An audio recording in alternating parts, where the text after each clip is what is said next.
Good morning and welcome to the Terry Leadership Speaker Series. My name is Rachel J. and I'm a senior Leonard Leadership Scholar studying accounting. We're happy to have you here this morning to hear from our guest, Sam Williams. Sam Williams is one of the nation's leading experts on urban competitiveness. He ran the Metro Atlanta Chamber of Commerce for 17 years, and prior to that, the Central Atlanta Progress. He continues to work at the intersection of business, government, and academia through his consulting firm, Business City Partnerships, and as a professor at Georgia State University's Andrew Young School of Public Policy Studies. He formerly served as a partner and COO with Portman Properties, a global architect development company, and as president of America's Mart for 13 years. He has been named as one of Georgia Trend's most influential Georgians for 24 consecutive years and has received the Governor's International Lifetime Achievement Award. A native of Tennessee, he is a graduate of the Georgia Institute of Technology and Harvard Business School. So please help me in welcoming him to the Terry Leadership Speaker Series, Sam Williams. Thank you, Rachel. Thank you, Rachel. I'm very honored to be here today and to see so many of you students and to learn all about the program that you're participating in, because I can assure you, you're getting one of the best business educations in the nation, and your opportunity, your challenge is going to be picking the opportunity you have after you graduate. And I'm very honored to have the Dean here, Dean Ayers, today, and my friend from 40 years ago, Bob Pinckney, who is also here in the Terry College working with entrepreneurs. I'm going to be talking today about leadership, and leadership in its many dimensions. I'm going to focus first on metro cities and how business leaders in some cities have helped those metro cities overcome some of their political and economic and social challenges. These business leaders have played unique roles as what I call an urban statesman. One of those most famous urban statesmen stood on this stage just a few weeks ago, Pete Carell, who was retired as the chairman and CEO of Georgia Pacific, and my mentor and one of my best friends. The book that I have here today, and by the way, you can buy a copy of this if you like. If you don't have time to, it's on Amazon. The CEO as Urban Statesman has case studies about 5 cities across America. It talks about Atlanta and Columbus, Georgia, and I'm going to cover those 2 this morning. Don't have time to cover the rest, but Oklahoma City, Oklahoma, Salt Lake City, Utah, and Houston, Texas are other examples where CEOs stepped out of their comfort zone and helped that city thrive. An example in Houston, Texas, with Mae Jemison, who was one of the first African-American female astronauts, helped that city overcome Hurricane Ike. After that, I'm going to talk about best practices. What are the things that CEOs did in those cities that are common threads, and that someday, when you're a CEO or a business executive and you are an urban statesman, what are some things you could remember that might help you dealing with those public policy issues? And the last, I'm going to wrap up with some of the ideas I have of what it takes to be a great leader. The book really talks about case studies, but I'd also say to you that it talks about pain, gain, and a call to action. The pain is that our metro cities today are the drivers of our nation's economy. 80% of our population is going to live in a metro city within the next 20 years. So we're having a concentration. The top 50 cities of our nation make up more than 80% of our exports. They are the drivers of our economy, and I'd say the probability is that practically all of you are going to end up living or working in or near a metro city. But these cities are very complex. They have a lot of counties, a lot of cities. Metro Atlanta has 12 counties and 164 cities. Can you imagine trying to get a consensus of leadership across those? That's the challenge. But it's not all their fault. It's not the fault of our mayors or county commissioners. The founding fathers never anticipated a being like a Metro Atlanta or a Metro Athens. Our founding fathers established the federal government, they identified states, and the states identified counties. Cities were really not thought of as an economic political entity in the early days of this country. So it has created a real challenge of how to govern it. The gain here is that some metro cities have tapped into partnerships with their business community, with their academic community, so that they can get over some of their political stagnation, creating task forces, bringing in learned scholars or consultants, and helping form facts around issues. I like to say, everybody's entitled to their own opinion. They're not entitled to their own facts. And frequently, if you get people from different points of view around the table and expose them to facts from a third party, you have a much better chance of reaching consensus. And I think today, the economic commodity of knowledge, the things you're doing here, what this university stands for, is the driver of our nation's economy. Knowledge-based cities are going to win the prize. And the golden prize they all seek is you. You are the commodity that any city wants to have to be successful. As I mentioned, these are the 5 cities that are covered in the book. Each one is unique, but they have a lot of common patterns. The first one I'm going to start with is Grady Hospital in Atlanta. Downtown, a 1,000-bed hospital, one of the largest safety net hospitals in the United States. It sees over 1 million patients a year. 8 years ago, this hospital was in crisis. It was on the verge of closing due to bankruptcy, poor management, and political oversight. The scorecard published in national media was horrible. It was common knowledge that Grady was failing, but nobody knew what to do about it. The crisis was that the hospital belonged to Fulton and DeKalb County governments, not unlike Chicago or San Francisco or Dallas or Miami. But those county governments would control and appoint medical professional personnel. Not a good thing to do when you're talking about somebody running a hospital. You want somebody with the best medical business practices in the world. These counties were unwilling to step in or unable. The state government would not intervene because they were concerned about the political cronyism at the county level. And no foundations or private philanthropists would give money to it. So it was sinking fast.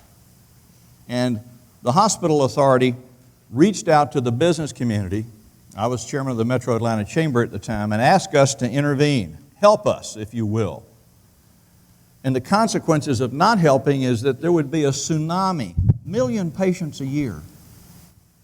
The doors closed. Where are they going? They're going to go to Piedmont, they're going to go to Emory, they're going to go to Northside, they're going to go to Wellstar, they're going to go anywhere they can get in, overcrowding it. The other consequence is that Grady at that time was the only one level 1 trauma hospital in the northern half of Georgia. A level 1 trauma center by the federal government is designated as a hospital that has 14 different medical groups sitting in the emergency area 24/7. Orthopedics, cardiology, brain tumors, all kinds of diseases. Those are when you get in a fatal car wreck, you want to go to Grady. When you have a brain tumor, you want to go to Grady. And thanks to Pete Carell, now you have a heart attack, you want to go to Grady because Pete gave him $25 million to build a state-of-the-art cardiology center. These are the 3 leaders that stepped up 8 years ago and said, we've got to save Grady. Pete Carell, who, as I mentioned, was chairman and CEO of Georgia Pacific.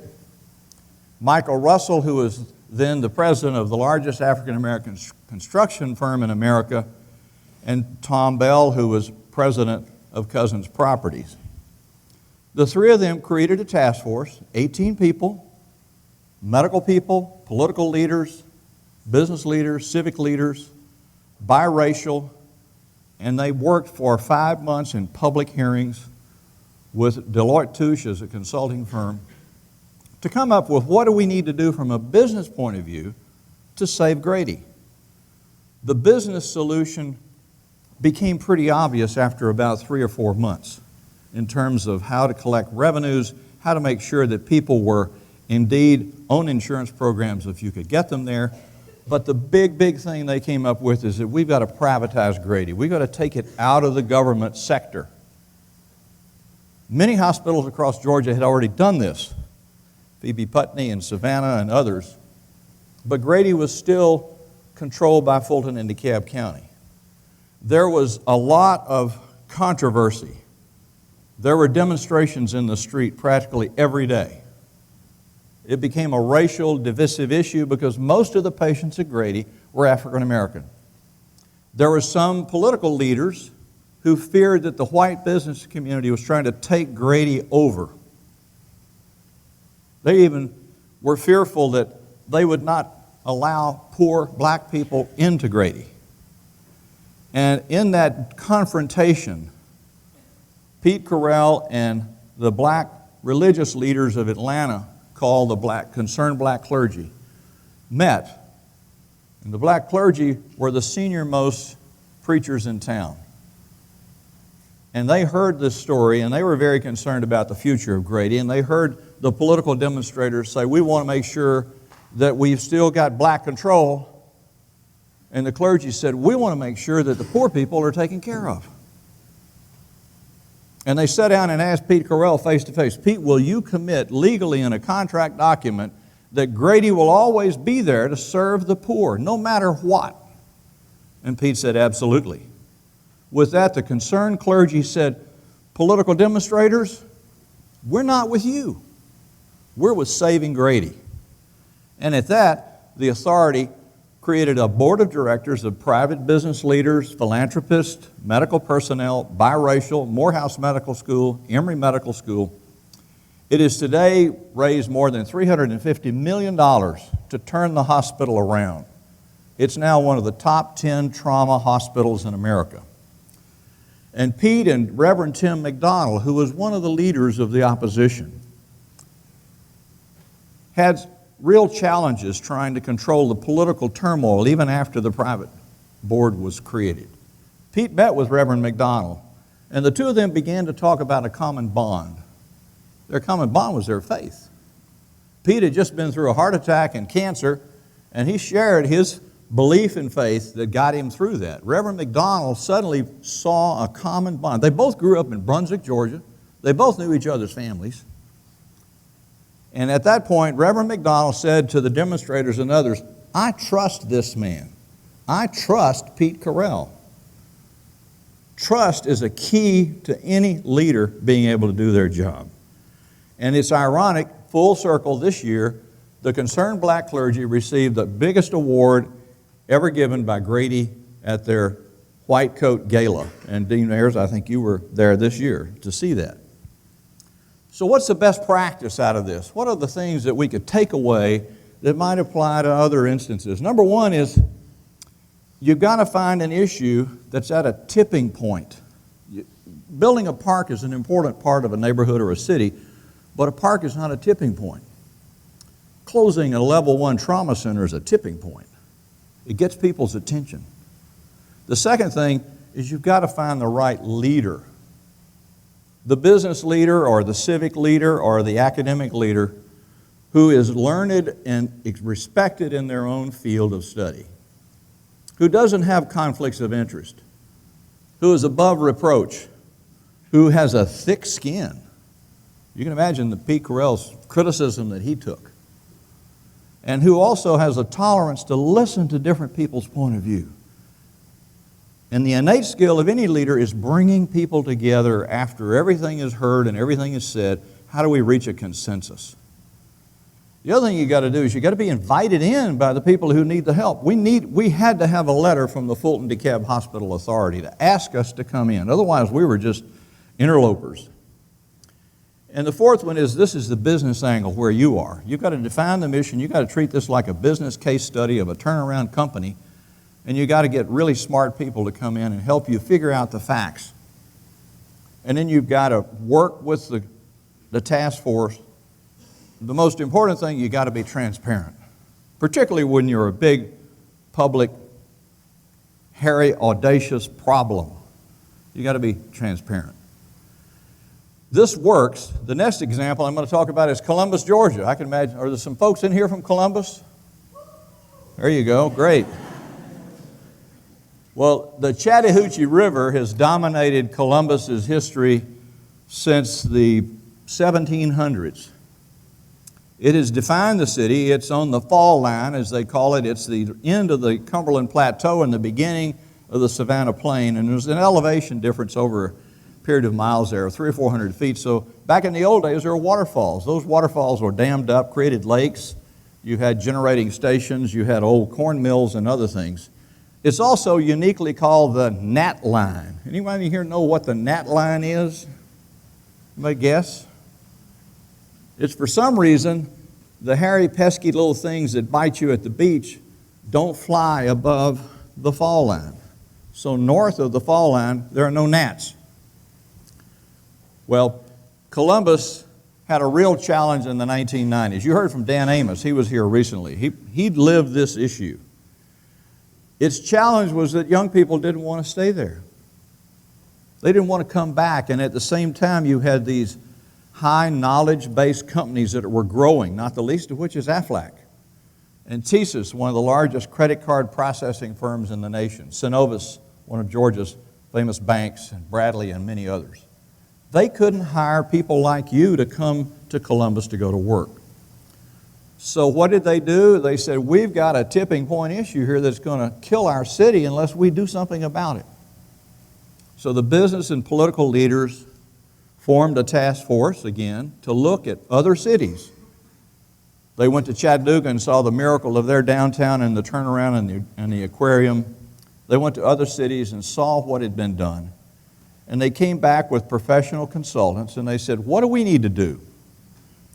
And John Turner, who is a third-generation Columbus native, family owned W.C. Bradley. His grandfather was one of the board members of the Coca-Cola Company. They put together all kinds of strategies, and they faced all kinds of challenges. Remember, this was the time when Alabama was suing Georgia over the Chattahoochee River. So you can imagine having somebody from Alabama and Georgia sitting at the table together. Phoenix City, Alabama, Fort Campbell. There were so many challenges of the political leadership in that region.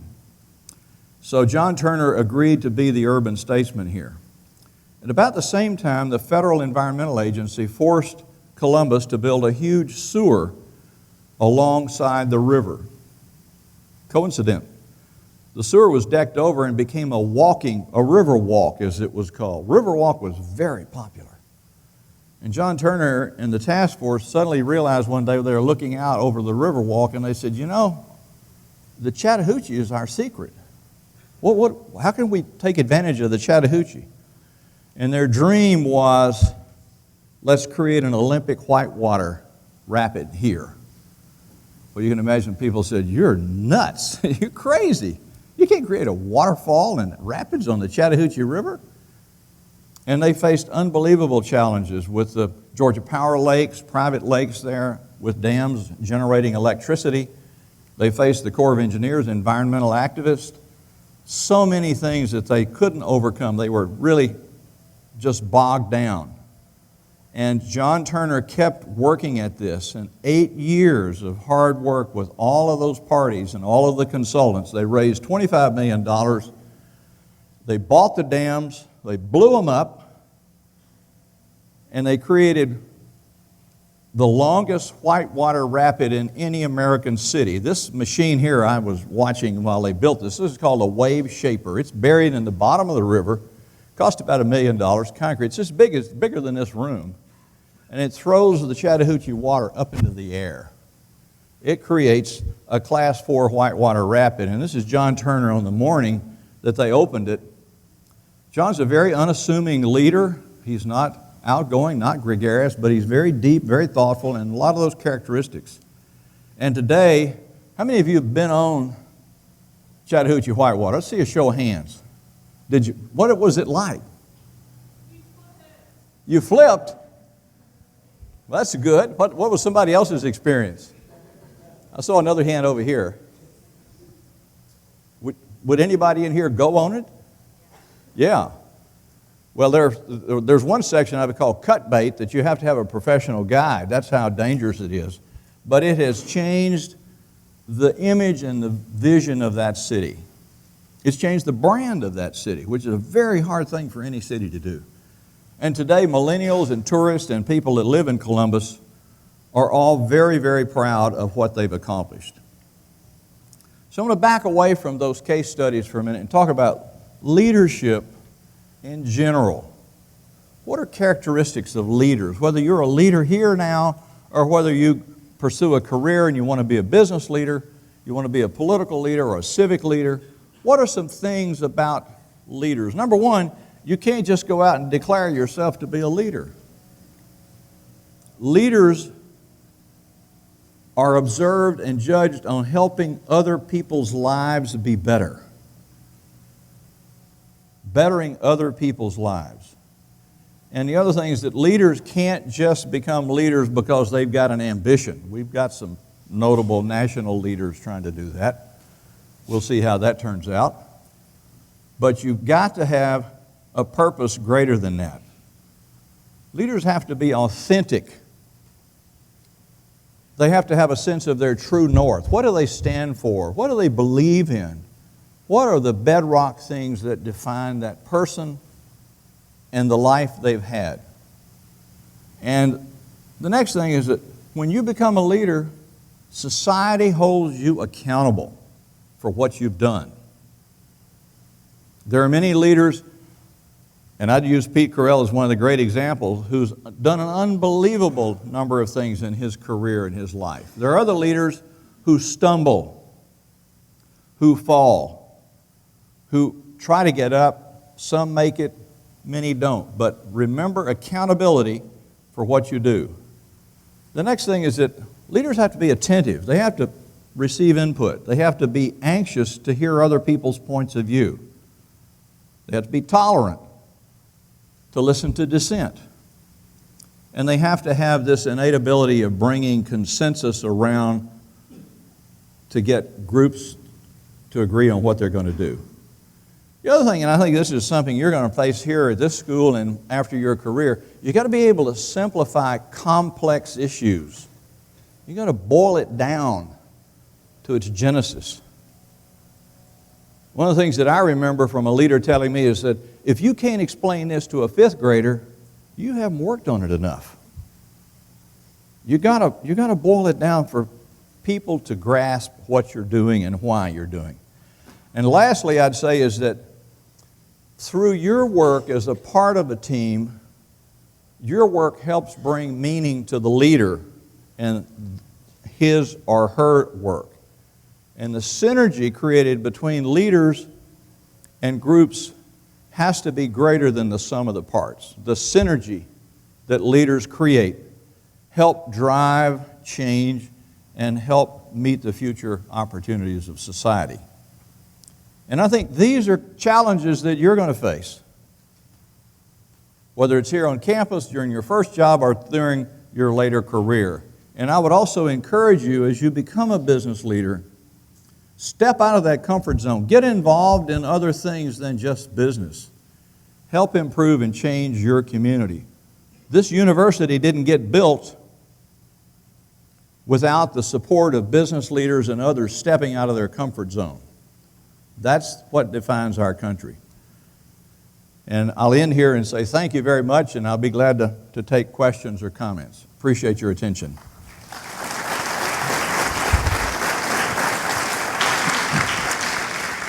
My name is Katherine Harris, and I'm a third-year marketing major. In the Institute for Leadership Advancement, we promote values. What are your personal values, and how have you implemented them in your work? Well, my value is that the civic community is an entity that includes many dimensions of business, civic volunteers, government people, and others, and that my value is that you've got to find a way for them to work together. One of the values I'm doing now at Georgia State University is trying to get professors out of the university into the community, working and creating service learning experiences for students. Internships, I think, are an incredible addition to your learning. So my value is inclusiveness, partnerships, and finding some common goals for people to pursue, and helping figure out how to govern our metro cities, have them pointing in the right direction. The world is not waiting on us with handicaps. The world is very competitive, and our big cities have to learn how to move in that direction. Thank you. Yes, sir. Hi, I'm Adrian Ogleton. I'm a third-year MIS major. What initially sparked your interest in urban planning and the intersection between business and the public sector? Oh, boy. Well, I was a student leader at Georgia Tech, and one of the things that I'd heard about in those days was an internship program that Mayor John Lindsay in New York had created so college students could volunteer and work in nonprofit and civic ventures. I thought it was a great thing for college students to do. I thought, well, gosh, this is simple. The federal government's paying for it. Well, I found out the federal government was giving the money to the university. The university was using it to hire students to work in the cafeteria and building grounds. The university didn't want to give that money away because they thought it was a drop in their budget. So what did I do? We created a demonstration. We went and demonstrated at City Hall, Mayor Ivan Allen. We had placards. We called the TV stations. We got a lot of attention. Mayor Ivan Allen called us in and said, who are the troublemakers out here doing all this stuff? And somebody pointed, well, that guy there is. And I remember he looked at me, he says, you're such a smart whippersnapper. Why don't you come in here and work for me? I got sucked in. And I worked for Mayor Ivan Allen, which helped change my direction in my life about service learning and the fact that getting out of the campus had such an incredible significance. Each of you are going to have some turning points in your life too, and the key to it is recognize them when they happen. Hey, my name's Eli Yarbrough. I'm a junior finance major. I was kind of interested to hear you talked about how Grady Hospital was privatized, but then what happened in Columbus was basically a kind of mostly a public sector effort. Could you talk about the pros and cons, mainly the pros of what happened in Atlanta with the privatization, but then also the pros of how the city was really be able to help in Columbus? Well, Grady in some ways followed the role of the path of some other big city hospitals in privatizing them. But it had to overcome the political and racial concern and fear. That was the real key in Grady's role. But having done that, the backing of key leaders like Pete Carell, Joe Rogers, chairman of Waffle House, Dwayne Ackerman, who had been head of Bell South, and many others, when they got on board, philanthropists and foundations were willing to give money. So that has really helped Grady. In Columbus, it was a true public-private partnership because the truth is John Turner didn't have any control over the river. The river in the federal government language belongs to the U.S. Army Corps of Engineers. They regulate every river and every federal lake in the nation. And trying to tell the Corps of Engineers what to do is, you can't tell them what to do. But John Turner was able to appeal to what they wanted, and that what they wanted to do is find rivers that were dammed up and laked and create them back to their natural environment of 100 years ago. So he could figure out in his mind, what have I got to do to figure out how to make them want to do this? And it can't be save Columbus and help me hire millennials. It had to be, wait a minute, you want to create a new river out of an old one, come around to... So it's getting out of your shoes and thinking the way that other people do. And now it's a true public-private partnership. But he was able to raise $25 million for it. But good question. Hey, thanks so much for being here. My name's Ann-Louise Portwood. I'm a third-year marketing major. And you talked about some of the tipping points that are great opportunities for growth. I wondered what you see as the next tipping point in Atlanta or Athens and what your vision is for that. Well, I think a tipping point is how do we recruit and retain millennials? Atlanta used to be one of the top 10 cities in the nation for millennials. Now we've slipped somewhere between 20 and 30. Why? Well, the research we've done and the interviews and focus groups, traffic, number one. Number two, the quality of public education. And number three is, if I don't like my first job, I'm not going to stick around for 3 or 4 years. I want to know where my second job or my third job is quickly. And a quality of life, a livable, walkable environment. I think those are the tipping point issues that we're facing, is we've got to make sure that our cities can attract you. You know, one of the questions I'm sure some of you are asking yourself, okay, I got a great degree, I got a great major, going to be interviewing. Dean, what's the track record of getting jobs in the first year? Yeah, almost 90%. So your challenge is going to be where you want to live. Because I remember when I got out of school, you went to work for a company and you went wherever they wanted you to go. You young people have blessed now to think, where do I want to live first? You're going to be in Chicago this summer, great city. I'm sure you'll get some good experiences there. And then secondly, who do I want to work for? So I think we have to look at the whole challenge of the tipping point issues of our big cities. If Georgia is going to be competitive, we've got to figure out how Athens and Atlanta and Columbus and Macon and Savannah and Augusta can continue to draw this millennial talent. Tough challenge. But that's a tipping point issue for our nation, as a matter of fact. Yes, ma'am. Hello, my name is Tafara Brown, and I'm a third-year MIS major. I'm interested to know, because you were talking about internships and the opportunities that we have, and I think as college students it's really easy to have tunnel vision and be thinking about, everything I do is just going to affect my career and the things I want to do. How do you go about convincing college students that we have a duty to step outside of this university and help the greater Athens community? Well, it's a good question. I'm not sure that I know the exact answer to it, but I think that the first one is putting examples of people who've done this best up to the point where other people observe them. Find the good and praise it, is one of the things I like to say.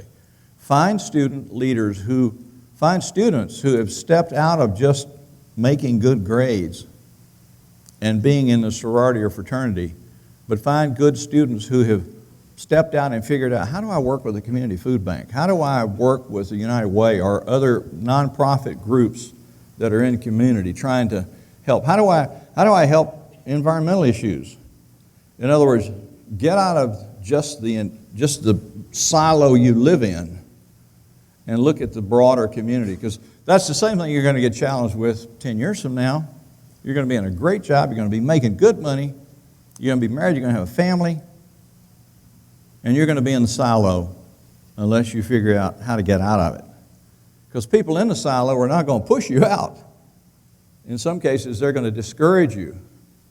So you've got to learn to look out to you've got to be multidimensional. You've got to be interested in something more than just your degree or your work. And I think that's the true key to any servant hyphen leader, is that you're crossing over boundaries in your community. Got time for one more question? Going? Thank you very much. Appreciate it. Thank you for your attention. Thank you, Rachel. On behalf of the Terry Leadership Speaker Series and Terry College of Business, thank you for coming to speak with us today.